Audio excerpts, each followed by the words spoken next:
suspected gang members across 3 separate crews have been indicted by the Manhattan District Attorney's Office.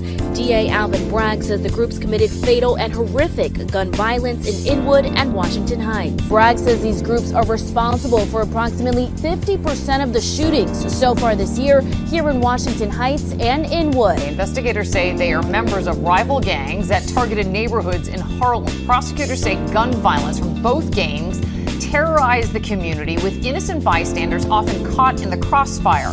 Authorities seized more than a dozen automatic weapons as part of this investigation. To put this in perspective, one NYPD precinct has a lot of city ground to cover. The 16 young men charged in this case, between the ages of 16 and 23 years old, are allegedly responsible for a staggering 50% of shootings in one precinct alone over the course of about 6 months. So this was 3D printed with a printer like what's behind me here. That is wild. This is something that we are really mindful of and have been not just doing enforcement, but engaging with our legislature to sort of strengthen our laws, and also calling on private industry to help us to stop this developing scourge.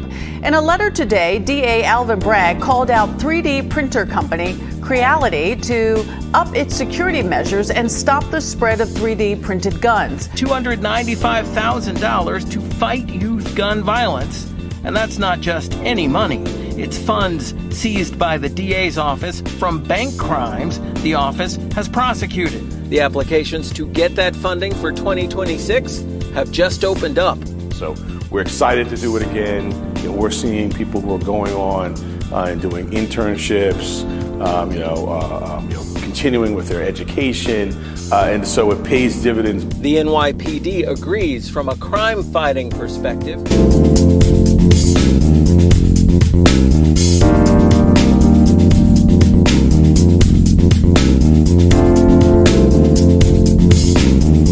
We allege that measures the president of KMR stole approximately $1.8 million from 160 hardworking actors. In Manhattan, we value our workers, and here at the DA's office, our pledge is to fight to make sure they receive every dollar that they earn. Chelsea apartment looks like any other, but photos from inside tell a different story. A caved-in roof and water-damaged ceilings, tenants say were left to rot for years. At the Manhattan DA's office, Alvin Bragg says these conditions cross the line from housing violations to crime. Our hope would be that other actors in the space would take notice. Charges brought by Manhattan District Attorney Alvin Bragg allege 61-year-old Meyer Chedry tried to force 2 tenants in their 70s out of their West 26th Street apartments by withholding heating oil and leaving elevators out of service. We're talking about deed theft. In this latest case, investigators say fraudsters used a homeowner's death to steal a brownstone in Harlem. They say the group split the place up into apartments and then rented them out to New Yorkers who didn't know what was going on. Have something that's scarce, like housing in the borough. It creates fertile ground for the fraud.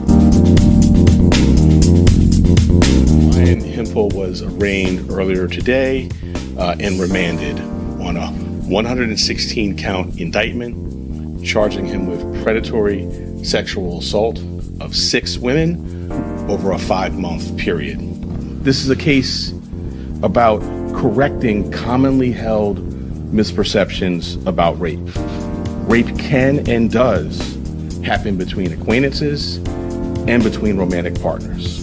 Rape can and does happen before or after consensual sex.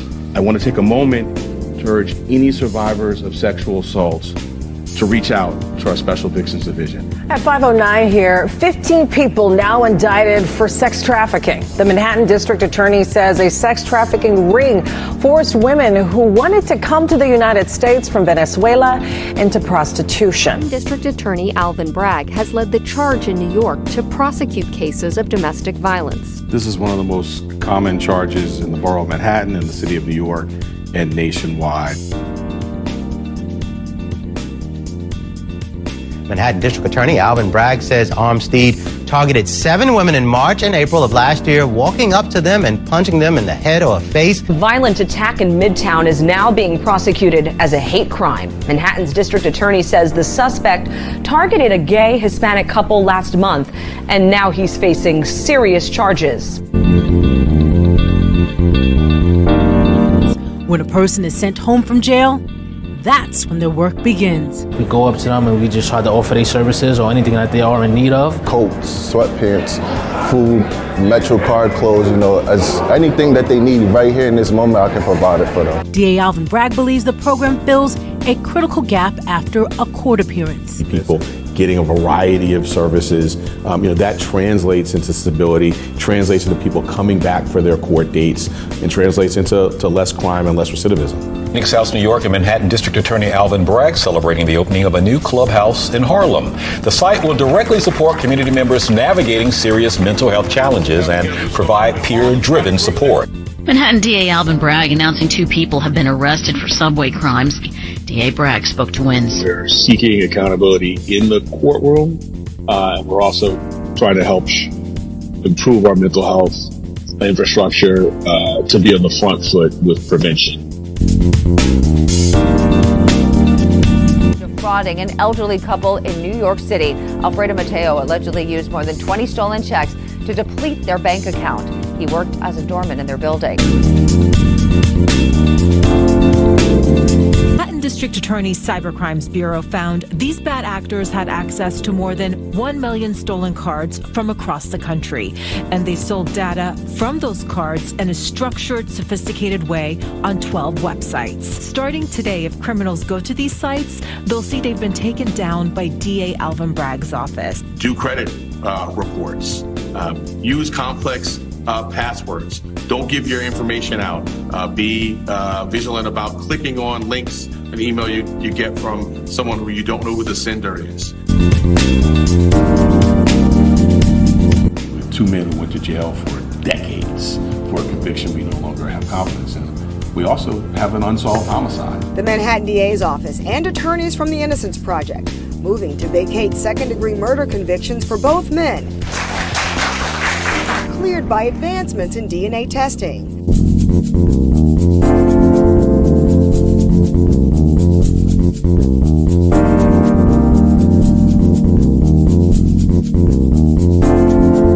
District Attorney's Office is utilizing a decades-old tool to upgrade some shoplifting charges to felonies. It requires a store employee to serve what is called a trespass notice. The usual misdemeanor can then be upgraded to a felony. The underlying goal is to get a felony indictment because that's when prison time or opportunities to get help become available.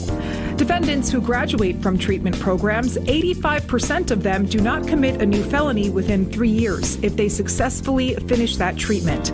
This trespass notice isn't new, but how the DA's office is notifying businesses of this tool is. Having the district attorney there, he physically attends and starts off every meeting. I mean, we really feel like we have access to him and to leaders of his team, not only in the community affairs side, but the actual legal teams. So that makes a big difference for us in feeling like we're being heard.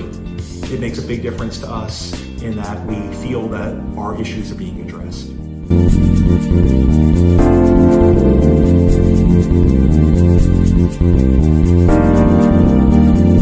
Strict requirements have caused numerous cases to be dismissed just on technicalities. District Attorneys Darcel Clark and Alvin Bragg were up in Albany explaining one case where they turned over a video that had no impact on the actual case, but because it was entered into evidence late, the case was dismissed. A bill next year does nothing for a survivor today.